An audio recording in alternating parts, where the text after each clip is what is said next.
कि चंद्रशेखर रावण जब भी मंच पे चढ़ेगा केवल ठाकुर ब्राह्मणों को गाली देगा। हम कहना चाहते हैं ठाकुर ब्राह्मण तुम्हारे पिछवाड़े में कौन सी उंगली कर दी? तुम्हारा दुर्भाग्य है कि ऐसे चमनचूतियों को बाराबंकी की धरती पर आने दिया जाए। मेरा सामना जिस दिन हो गया 10 नंबर का जूता है, इतना जूता मारूंगा इनकी 7 पीढ़ियां गंजी पैदा होगी। चंद्रशेखर रावण ये ब्रजभूषण शरण सिंह को खींचने की बात कर रहा था, इसकी औकात उनके यहाँ अस्तबल की घोड़े की टट्टी उठाने वाले की औकात नहीं है चंद्रशेखर रावण की। उनको चैलेंज कर रहा है ये, वो हमारे समाज का सिरमौर है। ब्रजभूषण शरण सिंह के ऊपर कभी जातिवादी होने का टैग नहीं लगा।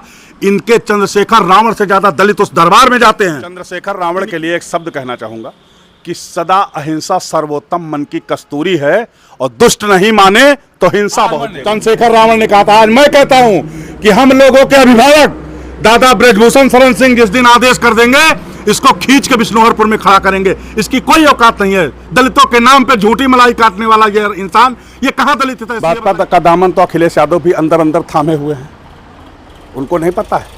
इतनी मोटी मोटी फाइलें भ्रष्टाचार की रखी हुई हैं, उस पर अगर एक कलम चल जाएगी तो समाजवादी का आधा कुंबा जेल में होगा। नमस्ते, नमस्कार, जय हिंद। मैं हूं योस्ती और देख रहे हैं 20 समाचार। आज मेरे साथ प्रदेश महामंत्री करणी सेना अभिनव सिंह जी हैं। आज हम इनसे बहुत सारी बातचीत करेंगे। कई सारे मुद्दे हैं, कुछ लेटेस्ट मुद्दे हैं। जैसे चंद्रशेखर आज़ाद पर एक महिला ने आरोप लगाया है छेड़खानी का। तो वहीं जो दूसरा मुद्दा है, अखिलेश यादव ने आज अपनी पार्टी से 3 विधायकों को निष्कासित किया है।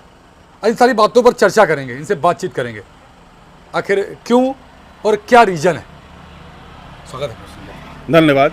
और आपके चैनल के सभी अपने दर्शक जितने भाई हैं सबको बहुत बहुत साधुवाद, प्यार। चंद्रशेखर रावण की चर्चाएं इस समय खूब हैं। उन पर आपत्तिजनक आरोप लगा है महिला के साथ उत्पीड़न का, महिला के साथ छेड़छाड़ का महिला ने आरोप लगाया, लेकिन अभी तक कुछ हुआ नहीं उस पर। आखिर क्यों? ये इस देश का दुर्भाग्य है। यही आरोप जब ब्रजभूषण शरण सिंह के ऊपर लगा था तो जितने भी विपक्ष के नेता हैं इनका रंडी रोना शुरू हो गया था। दिल्ली के जंतर मंतर पर कबूतर बने बैठे थे कि ब्रजभूषण शरण सिंह को जेल भेजो। बल्कि दादा ने कहा था, हम लोगों के अभिभावक हैं दादा ब्रजभूषण शरण सिंह, उन्होंने कहा था कि अगर आरोप सिद्ध हो जाएगा तो मैं अपने आप को गोली मार लूंगा। तो आज ये दलितों के मसीहा एक दलित की बेटी के साथ जब इसने यौन शोषण किया है तो सारे नेता मौन क्यों हैं? इनकी आप मानसिकता समझिए।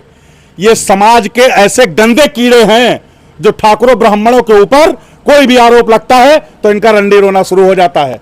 मैं आज इसने कहा था ना कि अगर मेरा समाज इजाजत दे तो मैं ब्रजभूषण शरण सिंह को खींच के लेके आऊंगा। शेखर रावण ने कहा था, आज मैं कहता हूं कि हम लोगों के अभिभावक दादा ब्रजभूषण शरण सिंह जिस दिन आदेश कर देंगे इसको खींच के विष्णुहरपुर में खड़ा करेंगे। इसकी कोई औकात नहीं है। दलितों के नाम पे झूठी मलाई काटने वाला ये इंसान, ये कहां दलित हितैषी है बताइए? दलित हितैषी अगर इस समाज का कोई है तो वाल्मीकि जी हैं, सूरदास जी हैं, कबीरदास जी हैं। ऐसे नमूनों को दलित प्रेमी बताया जाता है। ये दलितों का हितैषी है। दलितों की बिटिया के साथ ये रेप कर रहा है और उसका यौन शोषण किया इसने 4 साल, उसके पैसे से इसने राजनीति करी। आज ये दलित प्रेम कहां से इनके अंदर आ गया? सांसद की कुर्सी पर बैठने वाला आदमी, 50-50 हजार की जैकेट पहनने वाला आदमी, ये दलित प्रेमी है? ये केवल दलितों को बरगला रहा है। कौन? चंद्रशेखर रावण। हम इसको चंद्रशेखर, खाली वो भी नाम नहीं, बड़ा पवित्र नाम है। चंद्रशेखर आजाद तिवारी ने देश आजाद कराया था। एक वो रावण था जिसने 6 महीना सीता को अपने यहाँ बंदी बना करके रखा, लेकिन तब भी सीता पवित्र थी। उसने कभी ऐसा गलत काम सीता की तरफ आंख उठा के नहीं देखा। एक कलयुग का रावण है जो अपने समाज की बहन बेटी के साथ दुष्कर्म कर रहा है, उसके बाद अपने आप को रावण कहता। इस रावण में जमीन आसमान का अंतर है। वो रावण पूज्य था, पवित्र था, असुर होने के साथ भी शिवभक्त था, और ये रावण है जो बहन बेटी की आबरू के साथ खेल रहा है। तो इनको ये नहीं भूलना चाहिए कि उस रावण का जो है वध भगवान श्री राम ने किया था, इस रावण का वध भी कोई ठाकुर ही करेगा। अगर इस तरह का वक्तव्य इनका रहा, बहन बेटी की इज्जत के साथ खिलवाड़ करेंगे तो बख्शे नहीं जाएंगे। पता नहीं कैसे किस समाज के लोग जो जिस जैसे नमूने को सांसद बनाए दे रहे हैं। ये ब्रजभूषण शरण सिंह को खींचने की बात कर रहा था, इसकी औकात उनके यहाँ अस्तबल की घोड़े की टट्टी उठाने वाले की औकात नहीं है चंद्रशेखर रावण की। उनको चैलेंज कर रहा है ये। वो हमारे समाज का सिरमौर है। ब्रजभूषण शरण सिंह के ऊपर कभी जातिवादी होने का टैग नहीं लगा। इनके चंद्रशेखर रावण से ज्यादा दलित उस दरबार में जाते हैं। इनकी औकात से ज्यादा वहां मिठाइयां बढ़ जाती हैं साल भर में। ऐसे लोग जो है दादा को चैलेंज करेंगे। दादा जिस दिन आदेश कर देंगे सहारनपुर नहीं, भारत में नहीं रह पाएगा। ये क्या बात करते हैं लोग? और ऐसे लोगों को शोषण से डूब के चुल्लू भर पानी में मर जाना चाहिए, जो कल ब्रजभूषण शरण सिंह के खिलाफ जंतर मंतर पे बैठ के धरना दे रहे थे। इनके मुंह में आज बवासीर हो गया है। ये सब समाज को बांटने का जो काम किया जा रहा है, जो राजनीतिक पार्टियां इनका विरोध कर रही हैं, और ब्रजभूषण दादा का आज उनको बोलने की आवश्यकता है। कौन से समाज, कौन सी मानसिकता लेके पैदा हुए हैं आप? जब किसी ठाकुर ब्राह्मण के ऊपर ऐसा आरोप लगता है तो इन लोगों को जैसे लग रहा है कि इनको कोई उपलब्धि मिल गई हो बहुत बड़ी, शुरू कर देते हैं ये लोग। आज चंद्रशेखर रावण के ऊपर मामला आ गया तो दलित वोट साधने का काम कर रहे हैं। दलित भी समझ गया है, अब वो दलित नहीं रह गया कि तुम्हारे बरगलाने पे लोग आ जाएंगे। आज अखिलेश यादव भी इनके विरोध में नहीं आए कि एक भी ट्वीट नहीं देखा गया, ना तो मायावती का एक भी ट्वीट देखा गया चंद्रशेखर रावण के विरोध में। अखिलेश यादव जी की क्या मजबूरी है? अच्छे नेता हैं वो, उनकी कैबिनेट में 21 ठाकुरों को मंत्री बनाया गया था। अचानक उनका प्रेम जो है वो ठाकुरों ब्राह्मण से बहुत हट रहा है। अब वो कौन सा उनके ऊपर प्रेम आ रहा है कि वो भी दूसरे नेताओं की तरह रंग में रंगे जा रहे हैं। मैं चैलेंज करके कह रहा हूं, उत्तर प्रदेश नहीं भारत में ठाकुरों ब्राह्मणों को दरकिनार करेगा, मुख्यमंत्री बनने की तो बात छोड़िए, पार्लियामेंट में कभी चुनाव जीत के नहीं जा पाएगा। ठाकुर ब्राह्मण आज भी इस देश को राजनीतिक हवा देने के लिए जाना जा रहा है, और ठाकुरों को निकाल करके, ये ठाकुर हैं इसलिए निकाले गए हैं। अगर कोई दलित होता, कोई मुस्लिम होता तो अखिलेश यादव नहीं निकालते। अखिलेश यादव जी जो मेहनत कर रहे हैं वो उनकी मेहनत सफल होगी, जनता उनको जवाब देगी 27 में। इस भ्रम में वो हैं कि ठाकुरों ब्राह्मणों को छोड़ के चुनाव जीता जा सकता है, तो ये वहम आप अपने दिल से निकाल दीजिए, सत्ता से कोसों दूर चले जाएंगे आप। लोगों को लग रहा 2027 में ठाकुरों ब्राह्मणों को किनारे करके सरकार बना लेंगे, तो ये भ्रम आप निकाल दीजिए अपने दिल से। मैं चैलेंज कर रहा हूँ कि आपका जो पिछले चुनाव में जितनी सीटें लाए थे उससे आधी सीट निकाल लीजिएगा तो बताइएगा। आपका एक समय बयान बड़ा ट्रेंडिंग में चल रहा है हाँ। कि मुलायम सिंह यादव अगर अपने नाम के पीछे सिंह ना लगाते जी तो शायद मुख्यमंत्री ना बन पाते। बिल्कुल नहीं बन पाते। आप मुलायम सिंह यादव जी का इतिहास उठा के देखिए, धरती पुत्र थे, और धरती पुत्र नाम देने में उनका एक ठाकुर का हाथ था, जिसे बीपी सिंह कहा गया। बीपी सिंह साहब ने मुलायम सिंह यादव जी को, जो धरती पुत्र हैं, उनको धरती पुत्र नाम बीपी सिंह ने दिया था। मुलायम यादव जी जब तक मुलायम यादव थे वो सांसद बने। जिस दिन वो मुलायम सिंह यादव बन गए उस दिन वो भारत के उत्तर प्रदेश के मुख्यमंत्री बने, भारत के रक्षा मंत्री बने। ठाकुर लगा के लोग नाम फेमस किए जा रहे हैं, ठाकुरों को गाली देना है। बनना तुमको ठाकुर है तो सिंह लगाना। अगर तुम सिंह लगा रहे हैं, मैं सरकार से मांग करता हूं सिंह लगाने वालों का आरक्षण तत्काल रद्द किया जाए। और अगर इनकी जाति में सिंह पैदा हुए, इनके जाति में राजा पैदा हुए तो उपेक्षित कैसे हैं? इनका शोषण किसने किया? तो दो नाव पे सवारी मत करिए। अगर हमारे बाप को आप अपना बाप बनाने पे तुले हो तो आरक्षण तत्काल खत्म करके आओ, तुम्हारा स्वागत है। और ठाकुर, अगर आप दूसरी बिरादरी के हो कि ठाकुर लिख रहे हो तो आप अपने खून को गाली दे रहे हो। ये मेरे बाप दादाओं का गौरवशाली इतिहास है, जो लोग ठाकुर बनने पे आमादा हैं। तो हम ये कहना चाहते हैं, ठाकुर उनके घर गया था कि उनकी मम्मी ठाकुर के घर आई थी? ये बंद करो। ये जो आप आरक्षण का मजा ले रहे हो, मुफ्त का राशन खा रहे हो, बंद करो। अगर ठाकुर बनना है तो ठाकुर स्वाभिमानी होता है। ठाकुर किसी के दरवाजे पे भीख मांगने नहीं जाता है। मेरा वीडियो भी वायरल है, मैंने कहा था कि आप भारत के किसी भी छत्री के दरवाजे पे चले जाइएगा और इतना कह दीजिएगा कि ठाकुर साहब आज मेरे घर में चूल्हा नहीं जलेगा, तो अपने रसोई का गुथा हुआ आटा ठाकुर उठा के तुमको दे देगा। ये रुतबा केवल ठाकुरों के पास है, ये कलेजा केवल ठाकुरों के पास है। ठाकुर ने भारत को सब कुछ दिया है। लोग ठाकुरों के जैसा बन नहीं सकते, बनने की कोशिश तमाम लोग कर रहे हैं। रंगे सियार ज़्यादा दिन छिप नहीं पाते हैं। अगर सियार को आप पेंट करके शेर बना दो फिर भी वो रहेगा सियार, बोलेगा सियार की आवाज़, शेर नहीं बन पाएगा। आज समाजवादी पार्टी से 3 विधायकों को निष्कासित किया गया है। गोसाईगंज विधायक अभय सिंह, और गौरीगंज विधायक राकेश सिंह, और ऊंचाहार विधायक मनोज पांडे। इन 3 लोगों को आज प्रोफेशनल रूप से एक पोस्ट करते हुए निष्कासित कर दिया गया समाजवादी पार्टी से। ये कहते हुए कि इन लोगों ने भाजपा का दामन साध दिया। भाजपा का दामन तो अखिलेश यादव भी अंदर अंदर थामे हुए हैं, उनको नहीं पता है। इतनी मोटी मोटी फाइलें भ्रष्टाचार की रखी हुई हैं, उस पर अगर एक कलम चल जाएगी तो समाजवादी का आधा कुंबा जेल में होगा। और ये 3 विधायक जो आए हैं, मैं इनके उज्जवल भविष्य की कामना करता हूँ कि आप अच्छी जगह आए हैं, आप देर आए दुरुस्त आए। अब आपको राम राज्य की कल्पना को जो है चरितार्थ करने का समय आ गया है। राम की परिभाषा को साबित करने का वक्त आ गया है। वहाँ थे आप बंद के काम करेंगे, यहाँ हैं आप स्वतंत्र होकर काम करेंगे। मैं किसी पार्टी का विरोध नहीं करता हूँ, लेकिन जो हिंदुत्व का विरोधी है मैं उसका प्रबल विरोधी हूँ। मेरा मानना यह है कि विधायक को टैग लगा के काम नहीं करना चाहिए। वहाँ आज बहुत ज़्यादा अल्पसंख्यक प्रेम है, बहुत ज़्यादा दलित प्रेम दिखाया जा रहा है। अखिलेश यादव जी की सरकार थी, सबसे ज़्यादा अत्याचार दलितों पे हुआ है। और कौन सा यादववाद बताया जा रहा? तमाम लोग बताते हैं कि अखिलेश यादव की सरकार है। समाजवादी की सरकार जब तक थी, अल्पसंख्यकों के अलावा यादव सबसे ज़्यादा उपेक्षित था। अगर किसी मुस्लिम से किसी यादव का झगड़ा हो गया तो यादव जी पीट के जेल भेज दिए गए। इस समाजवादी की बात करते हैं। हम समाजवादी के विरोधी हैं क्या? ये गलत कहा जाता है। मैं किसी पार्टी का विरोधी नहीं हूँ। मैंने कहा ना, अखिलेश यादव की सरकार में 21 ठाकुर मंत्री थे, किसी सरकार में नहीं थे। आज अखिलेश यादव जी का कौन माइंड वॉश कर रहा है? कौन इनका राजनीतिक जो है वो नुकसान कराना चाह रहा है? ये देखने वाली बात है। नेताजी को समझना चाहिए कि आप एक उभरता सितारा हैं, एक उभरते नेता हैं। आपके ऊपर ऐसा जो है कलंक नहीं लगना चाहिए। अगर कोई आपको उपेक्षित कर रहा है, आपको भड़का रहा है, तो ये आपका राजनीतिक नुकसान है। जिस तरह का बयान उनका सांसद दे रहा है ठाकुरों के ऊपर, ब्राह्मणों के ऊपर, जिस तरह का बयान दिया जा रहा है नेताओं के ऊपर, ये अखिलेश यादव जी का नुकसान है। इसको संभाल नहीं पाएंगे आप। अच्छा, दूसरी चीज, यदि आपका सामना चंद्रशेखर रावण से हो जाए, हाँ, तो आप क्या बातचीत करेंगे? मैंने पहले भी कहा था कि चंद्रशेखर रावण से मेरी कोई दुश्मनी नहीं है, लेकिन वो जब भी मंच पे चढ़ेगा केवल ठाकुर ब्राह्मणों को गाली देगा। हम कहना चाहते हैं, ठाकुर ब्राह्मण तुम्हारे पिछवाड़े में कौन सी उंगली कर दी भाई?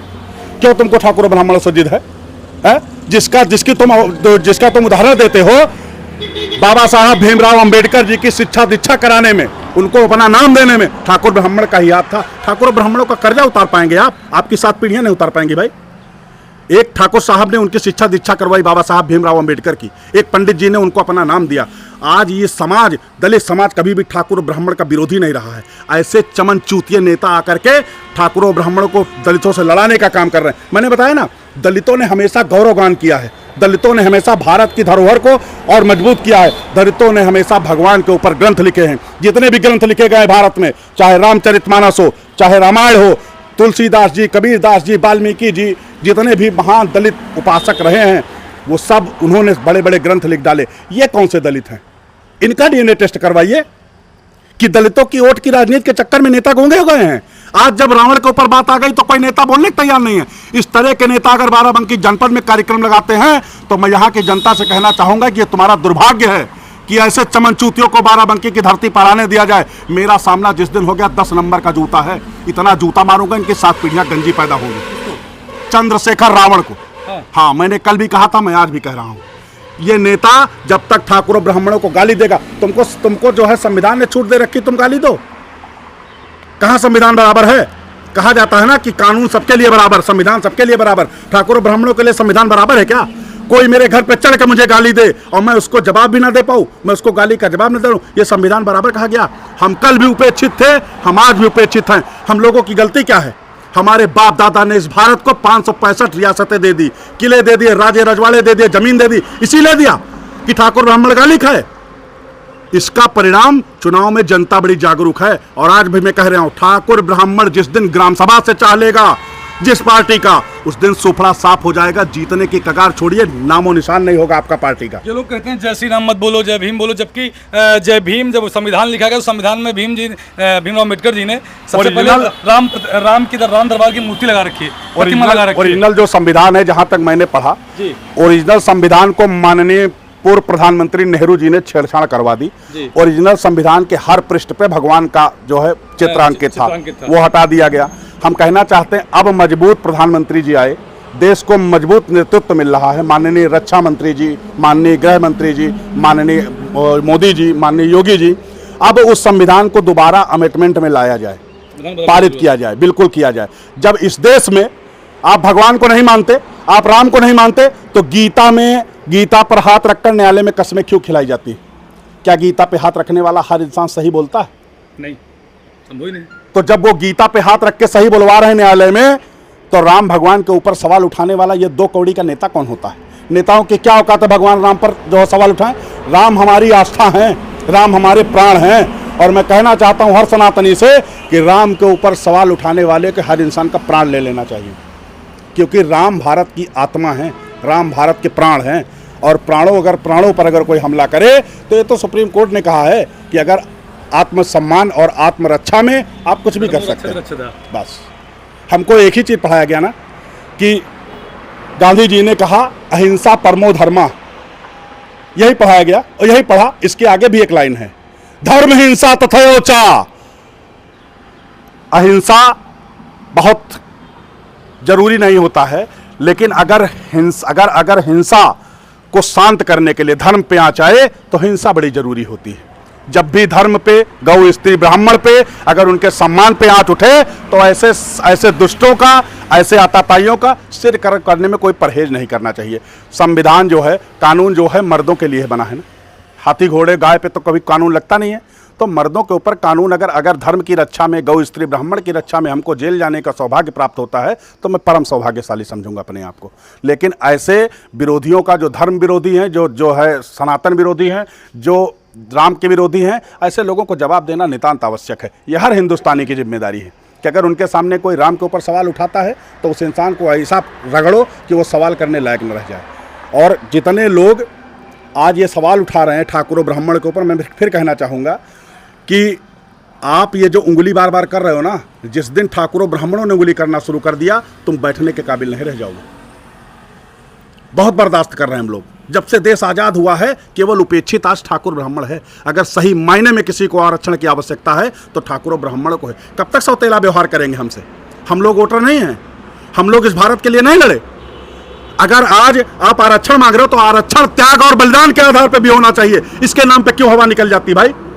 इस देश के लिए लड़ा। अगर एक सैनिक आज बॉर्डर पे मर रहा है तो उसके घर वालों को भी 50 लाख रुपए और घर वालों को, उसकी मैडम को नौकरी मिलती है। आज ठाकुर इस देश के लिए कुर्बान हुआ, ठाकुरों ने सब कुछ दान दे दिया। ठाकुरों से इस तरह की अपेक्षा। जल्द ही एक जन आंदोलन करेंगे हम लोग और सरकार से मांग करेंगे कि जितने नकली ठाकुर बने घूम रहे हैं इनका आरक्षण तत्काल रद्द हो। और ये आरक्षण लेने वाले लोग चले जाइए, शाम को सबसे ज़्यादा ठेके पे लंबी लाइन लगाए मिलेंगे। क्यों नहीं सरकार इस पे एक एक्शन ले रही है कि दारू पीने वालों का राशन बंद होना चाहिए? क्यों नहीं सरकार इस पे एक्शन ले रही है कि दलित अगर गाड़ी ले रहा तो उसका राशन बंद होना चाहिए? ये नियम किसके लिए लागू? केवल ठाकुर ब्राह्मणों के लिए। ठाकुर ब्राह्मण से अगर तुमको समस्या है तो पूरे भारत के ठाकुर ब्राह्मण मरवा के जेसीबी से दबवा दो, क्या दिक्कत है तुमको? लेकिन ये मीठी गोली स्वीट पॉइजन बंद करो। जनता सब कुछ समझ रही है। जनता जिस दिन सड़कों पर उतरेगी तो तुम्हारी कानून व्यवस्था ध्वस्त हो जाएगी। एक बर्दाश्त करने की सीमा होती है। हम लोग आतंकवादी नहीं हैं।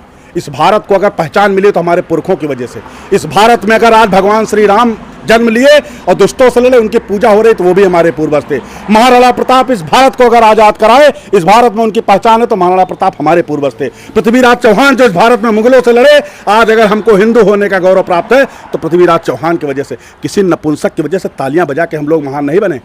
और किसी भी हरामखोर से हमको सर्टिफिकेट की आवश्यकता नहीं है। कोई रावण और कोई दो कौड़ी का आदमी आके हमारी कौम को गाली दे, हमारे लोगों को गाली दे, ये भी एक समाज को उग्र करने का काम है। और उग्र करके आप बाराबंकी से चले जाएंगे। हम लोग यहाँ झक मारने के लिए बैठे हैं। नेतागिरी बंद हो जाएगी, नेतागिरी कर नहीं पाएंगे आप। चंद्रशेखर रामन ने एक बार कहा था कि बाराबंकी में आकर और बाराबंकी में करनी सेना के ऊपर मूंग दाल दल के जाऊंगा। बिल्कुल आवे, उनका स्वागत है। बाराबंकी की धरती को छू नहीं पाएगा भाई साहब, क्या बात करते हैं आप? कानून छूट दे, संविधान छूट अगर उसको देती है तो संविधान हमें भी छूट दे। अगर मेरी कौम को कोई गाली देता है तो ऐसे एक रावण नहीं 10 रावण का मैं बाराबंकी की धरती पर स्वागत करने के लिए तैयार हूं। लेकिन पुलिस का सहारा लेके मत आओ। जिस तरह संविधान का तुम उदाहरण दे के गरजते हो, उसी तरह आओ। अगर तुमको इस धरती पर मैं मिट्टी ना चटा के भेजूं तो ठाकुर छत्राणी की कोख से जन्म लेना हम लोगों के लिए बेकार है। आज इजराइल का युद्ध चल रहा है। हाँ। ईरान और इजराइल का, तो भारत के जितने लगभग मुसलमान हैं वो ईरान का सपोर्ट कर रहे हैं। हाँ। ये मुसलमान नहीं सपोर्ट कर रहे हैं, ये मुसलमान के भेष में बैठे हुए ये वो आतंकवादी हैं जो खुलकर मदद नहीं कर सकते पाकिस्तान और ईरान की। तो यहाँ से बैठ के वो अपनी मानसिकता प्रकट कर रहे हैं। सरकार को उठा के और इनके पिछवाड़े में आधा लीटर पेट्रोल विसर्जित करके आग लगा देनी चाहिए। क्योंकि ये वही आतंकवादी हैं जो चोला बदल के राजनीतिक का केवल जो है सरकार का विरोध करते हैं। ये कभी मोदी जी का विरोध करते हैं, कभी योगी जी का विरोध करते हैं। ये विरोध करने के लिए पैदा ही हुए हैं, ये मनोरंजन करने में पैदा हो गए। माता पिता मनोरंजन कर रहे थे, लोग धरती पे आ गए। ये धरती के बोझ हैं। भारत का दुर्भाग्य है कि भारत देश को गाली देने वाला नेता बन जा रहा है। यहाँ की जनता का भी दोष है। अगर भारत देश के ऊपर कोई गलत बात बोलता, कोई कन्हैया कुमार हो, कोई रावण हो, ये भारत के संविधान को चैलेंज करके सांसद बन जा रहे हैं। भारत की जातियों को बांटने का काम करने वाले लोग गाली देकर सांसद बन जा रहे हैं। तो ये गलती किसकी है? ये वहाँ की जनता की गलती। इस पर सुधार लेना चाहिए, हम लोगों को सोचना चाहिए। आप अमेरिका चले जाइए, अमेरिका के बारे में गलत बोल दीजिए, वहाँ की पार्लियामेंट नहीं, वहाँ की पुलिस उठा के आपको इतना लठ मारेगी कि आपका दिमाग सही हो जाएगा। लेकिन ये भारत में है, यहाँ भारत में रह के भारत को ही लोग गाली देते हैं। बिल्कुल बिल्कुल, ये देशद्रोही हैं। सही मायने में इनके ऊपर देशद्रोह का मुकदमा चलना चाहिए और इनकाउंटर इन्हीं लोगों का होना चाहिए जो भारत में रह के भारत की रोटी खा करके भारत से सारी सुविधाएं लेकर के गुड़ पाकिस्तान के गा रहे हैं। तो ऐसे लोगों को क्या जरूरत है? इनको उठाओ हेलीकॉप्टर से और पाकिस्तान में फेंक दो, वहाँ जाके अपनी राजनीतिक रोटियां सेकें। इनको हिंदुस्तान में रहने का कोई अधिकार नहीं। चंद्रशेखर रावण के लिए एक शब्द कहना चाहूँगा कि सदा अहिंसा सर्वोत्तम मन की कस्तूरी है और दुष्ट नहीं माने तो हिंसा बहुत जरूरी है। हम लोग शांति के मार्ग पर चलने वाले महात्मा बुद्ध भी हम ही हैं, गौतम बुद्ध भी हम ही हैं, भगवान राम भी हम ही हैं और हम पृथ्वीराज चौहान भी हम ही हैं, महाराणा प्रताप भी हम ही हैं। देखिए, शांति का मार्ग तभी संभव है जब सामने वाला हिंसा ना करे, और सामने वाला अगर उग्र करता रहेगा तो हिंसा होने पे कौन टाल सकता है। आप जिस भाषा में समझोगे उस भाषा में हम लोग समझाएंगे। हम ये भी कहना चाहते हैं, उंगली करोगे तो हम बिल्कुल बांस लिए बैठे हैं, हमको फिर डर किसी चीज़ का नहीं है। बताया ना कि कानून की जो सभी अमेंडमेंट हैं वो ठाकुरों ब्राह्मणों के खिलाफ है। हम जेल जाने से नहीं डरते, हम स्कूल से हैं। हमारे बाप दादा लाखों लाख मुंड कटा गए देश के लिए। अगर हम 10-20 भाई और शहीद हो जाएंगे तो देश पे कोई फर्क नहीं, देश का झंडा ऊंचा होना चाहिए। दुष्ट अगर नहीं मानता है, बाराबंकी की धरती पर आकर कोई जातिवाद का बीज बोएगा तो उसका इलाज करना क्षत्रिय बहुत अच्छे से जानता है। ये हमारे बाप दादा सिखा गए, आगे भी किया जाएगा। हमारे साथ थे अभिनव सिंह। हमने अभिनव सिंह से बहुत सारी बातचीत करी और काफ़ी कुछ सुनने को मिला, काफ़ी कुछ जानने को मिला। प्लस पूरे वीडियो में आपकी क्या प्रतिक्रिया कमेंट में बताइएगा। फिर मिलते हैं किसी अन्य वीडियो में किसी अन्य मुद्दे के साथ, फिर कभी अभिनव सिंह के साथ। जय हिंद।